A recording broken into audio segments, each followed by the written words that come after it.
Perhaps let me just talk about the sort of postures of meditation. In the fourth tradition of Theravada Buddhism, so I've trained from Thailand and England. The sort of bread and butter, meat and potatoes of our life is sitting, walking, sitting, walking, sitting, walking, sitting, walking, and that's something that we're trained to do a lot, and it doesn't seem very productive. But what we're doing is we're not trying to produce a product or even gain an experience, but we're training in this capacity to know the way things are in a more and more profound way. And that profundity is more and more a movement towards silence and stillness, which is always there, as I said. So if you go back to what I said about samadhi, or right understanding, one way to look at that right understanding is silent knowing, which is not an opinion, it's not a judgment, it's not saying anything about the moment. Now, opinions and judgments are important, it's not dismissing them, like if I'm looking at the shrine and the flowers look wilted, I say, I better change the water. That's just normal life. So some of the statements around the spiritual part of our life, say, rather than the material part of our life, if you mix those up, then it can get very, very confusing. So you could say, like, I look at the shrine and the water is smelly because it hasn't been changed, the flowers are wilted, and I just say it's like this and don't do anything. That would be absurd, wouldn't it? It's not that. It's not about that. We still live our lives in a skillful way as we can, and a beautiful way, and create things and do things and create Zoom meetings and so on and so forth. It's the way we live our lives, through responsibility and morality. But within the doing of that, if one is really interested in the Buddha's enlightenment, then that's an obvious question to me. Is, what did he realize? Why did he teach the way he taught? So then guys like me who've been around a while, we come up with conclusions like right understanding is silent knowing. You won't find that in the texts maybe, but it makes a lot of sense to me. And these kinds of teachings you get from contemporary monks and nuns and lay teachers is a kind of the wonder of our modern technology, because it's the dissemination of an oral tradition. Up until the first voice recordings of humans, all the transmission of Buddhism tended to be from the scholastic side, because the scholars were the writers. And the oral tradition of teachers just living in their locality was very, very local. But now, rather magically, we can hear Lompa Samedo teaching in England and all over the world, and Joseph Goldstein teaching all over the world, and Ayameta Nandi, and I come from more an oral tradition. I'm not very good in suttas. I did my early study, of course, but I found that I gain most from someone like a teacher, like Lompa Samedo, and we know each other very well, and we kind of tune in very quickly. So the oral tradition is one of reflection. So whatever I say, whatever teacher says, it's for you to reflect upon. And that capacity to reflect it's not a belief, is it? It's not like believing or disbelieving, but it's using the questioning mind in a way which isn't just analytical, it's more directive, like it's kind of directed to a certain theme. And so my theme has always been the way the Buddha describes, or in the text it's described, his spiritual realization. And as you know, I like to say this a lot, but so the statement is there is the uncreated, the unconditioned, the unborn, Nibbana, the deathless, the island. And if you're just into psychology, Buddhist psychology or Buddhist sociology, then those words turn you off. I've seen that. I'll use that language and I can see someone's eyes glaze over. Oh, it's being spiritual. But actually, it is more than psychology, isn't it? And it's more than ethics. So the spiritual path that the Buddha lays out has ethics as its foundation.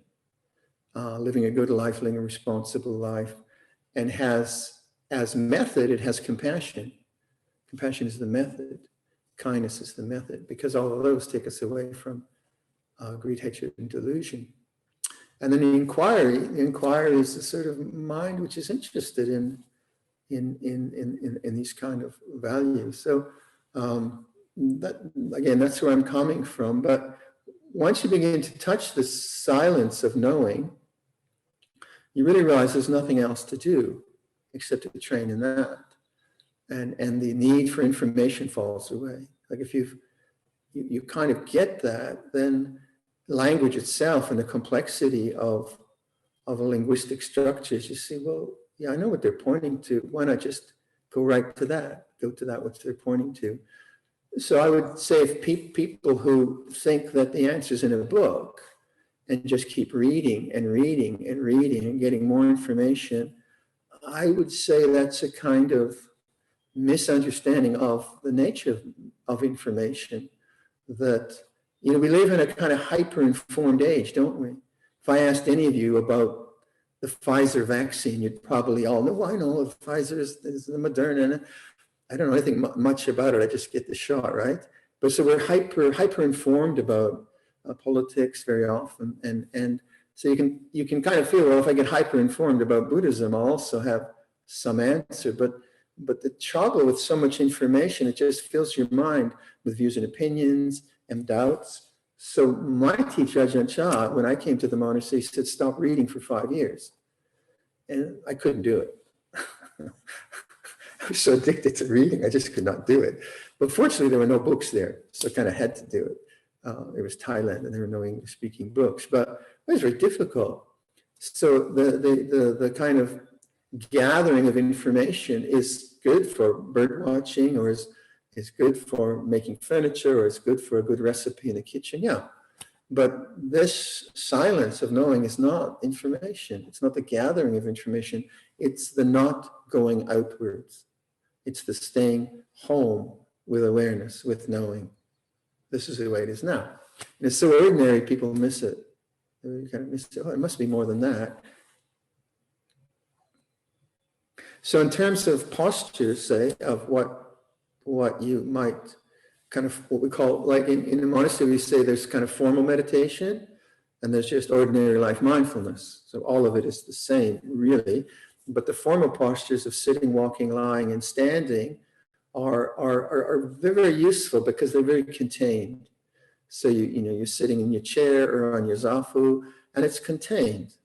You have a kind of physical discipline. And then within that container, you can see what the mind is doing or what the body's doing. Same with walking meditation. You establish a meditation. So during this practice, I was walking. I'm in the monks' library, and the diagonal of the library is quite long. It's 16 paces.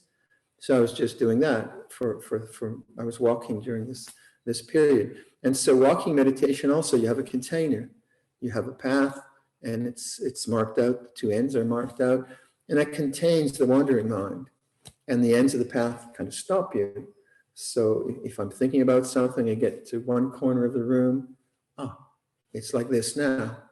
And I'm always returning to the same thing. We're not trying to, like, when we all began meditation early on, we all try to control ourselves, right? Now I stop thinking.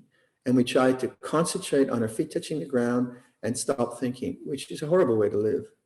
Really horrible. Or like counting the number of spoons, maybe, to be mindful. And so mindfulness becomes a kind of horrible need to control all the time. That's a misunderstanding of mindfulness.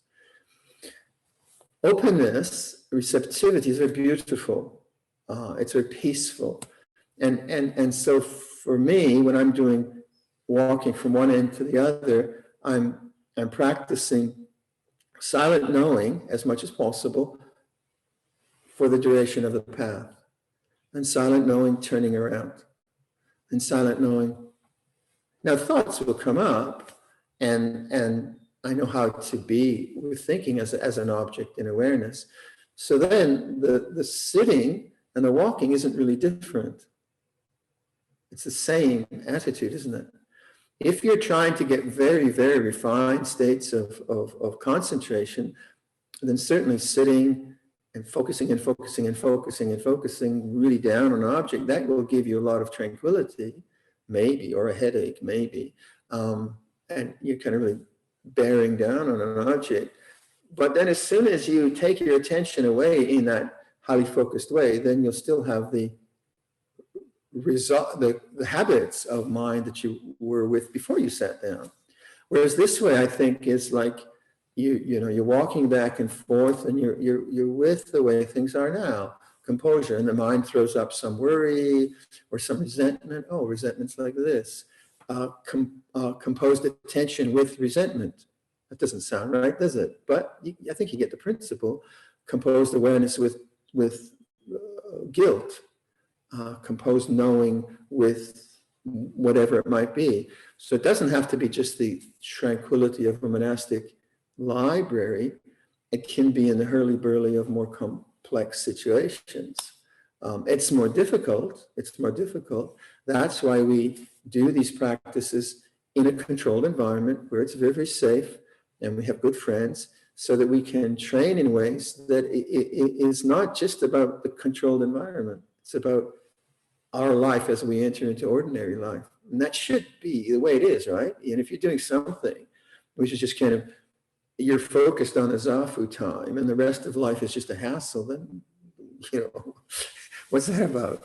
So it has to be something which integrates all of life, and silent knowing is there all the time. And that is the gateway to the deep spiritual possibility. So if you do walking meditation, just consider that like a silent knowing, or just awareness with 15 paces back and forth. Now, it doesn't seem very productive, but if you alternate those sitting and walking, those of you who have done retreats, what happens is you've trained the mind in composure. And that composure then begins to have a power in your own life. And that's different than tranquilizing the mind with an object and getting some really neat state of mind, which then falls apart when you don't have the conditions for it. So the composure is something that you train in, and that becomes a constant in your life until it begins to dominate. The silence begins to dominate. So that's the idea of training, and that's monastic life. That's what we say. We ordain to train for the realization of nibbana. Let me also perhaps mention lying meditation. As you know, I like to teach that. Lying down, not telling falsehoods. But I get in trouble if I taught that. So lying down meditation is something that I came upon some years ago. And I found the kind of teachings on yoga nidra in the yoga schools. And so there you're assuming the lying down posture, very much like Sarvasana, the corpse posture. And what I found with that when I first experimented with it was, first of all, I thought, well, I should be uncomfortable, right? Because I'm a monk or something like that. This can't be comfortable. Meditation can't be comfortable possibly. So I laid down on a hard surface, and then it was uncomfortable. Oh, surprise. So then I moved to the bed, and I thought I'd fall asleep, but I didn't fall asleep because I wasn't sleepy. And then I found that the small of my back started to hurt, and then I put a bolster under my knees, and I got my knees flexed, which then took stress off of the small of my back. And I tried to figure out what it would do with my hands, and then I found that if my hands, rather than the open posture of Savasana, I found on the thighs like that, or sometimes on the heart chakra. That's nice. And then I found that my neck was too far back, and then I got my neck in, and I realized after a while, well, I'm just setting up a formal posture, just as I am in sitting. It's the same thing, really. And then because what I've trained in a lot is what we call whole body awareness. So any of you who've done the sweeping practice, that kind of, the body awareness, if you can, when you do that, if you can get a sense that the bodily sensations are in awareness, that's very, very helpful, rather than me in my body kind of focusing from my eyeballs, so that just the sounds in awareness, the tactile feeling in the hands is in awareness. So the whole body feeling is in awareness. So I sort of moved to that. I was kind of sweeping through. I set up the posture in a way that I get as comfortable as I can, and then I make a deal with myself. I say, okay, you can readjust your posture once, 15% more comfortable if you want, but only once. That's the deal. So then I readjust it once, and then I say, don't move. And that's to me, that became the secret of lying meditation, because within 30 seconds, I want to move. Just get the shoulder right, or there's a bit of an itch there, or is the chin okay? And of course, that's restlessness. So then, by making the determination not to move, not in some kind of a horribly military kind of don't move, the sergeant major's coming, not that, but rather just don't move. Make that the practice. And then I saw that the desire to move was actually there. And so body awareness became stronger through that determination, because I wanted to move, and I could say I wanted to move, or there'd be an itch. And so body awareness became quite easy in that way. And so that's been a very effective posture for me. Very, like if I wake up at say at 2 a.m. or something, and my alarm's set for 4, I might go to the washroom or something like that. I'll come back and go back to bed, and I'll just meditate for an hour and a half.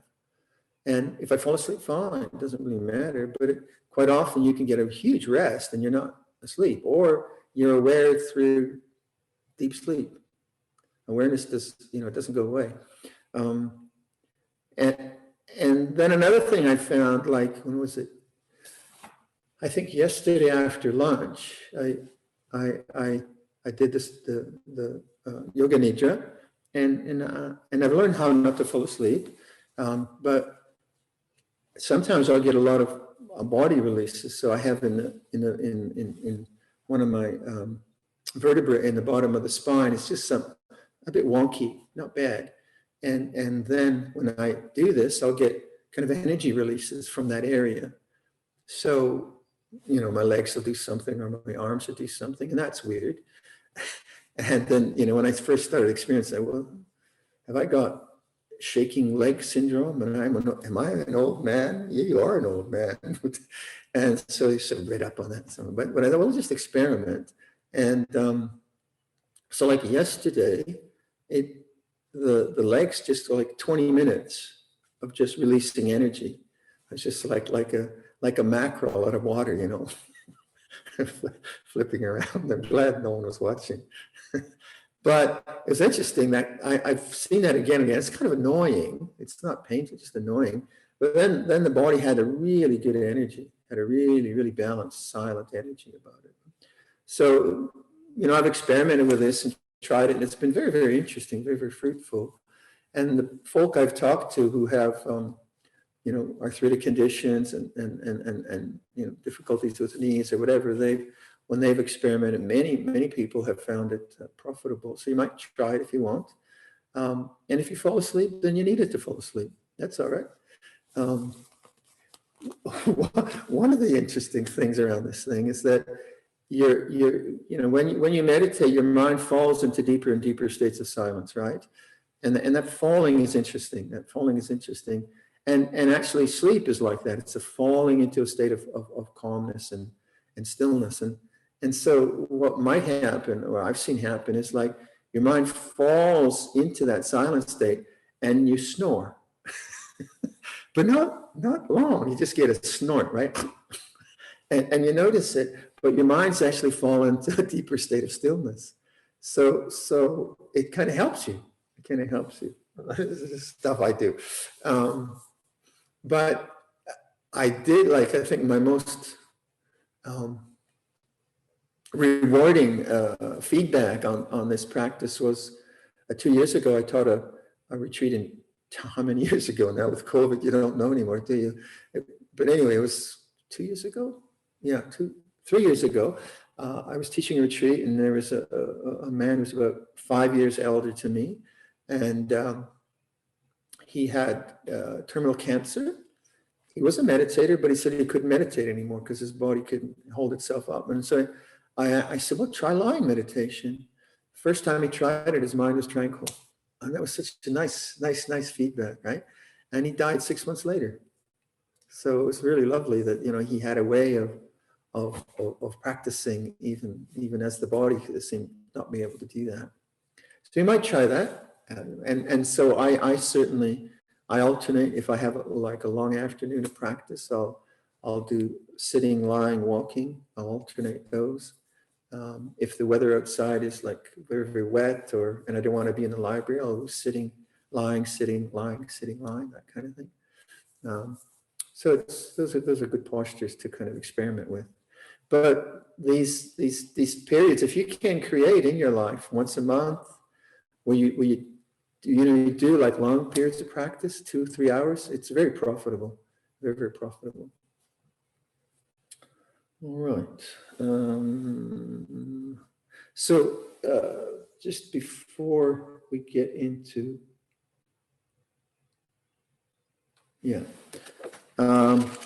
so may I suggest that during this day of mindfulness, that you notice any discontent that you might have. I'm sure you don't. Any moment of lack, any sense of insufficiency in any manner whatsoever. It might be self-doubt. It might be, what a waste of time.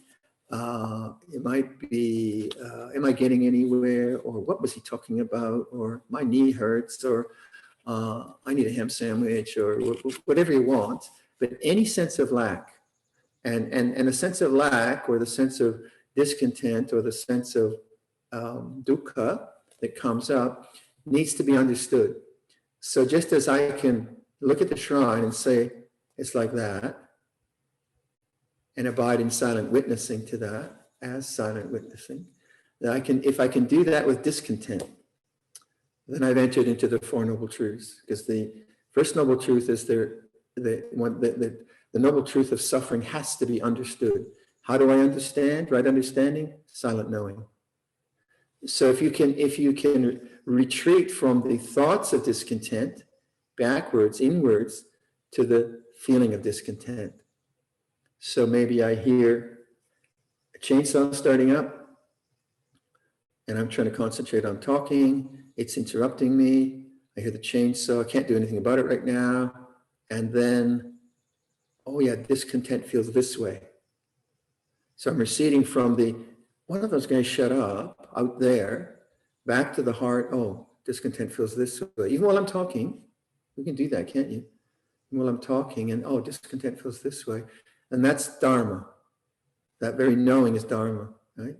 Dharma is the way things are, silent knowing. And if I do that with discontent, then I'll also see that my desire is to have another situation, a quiet situation. No chainsaws, thank you very much.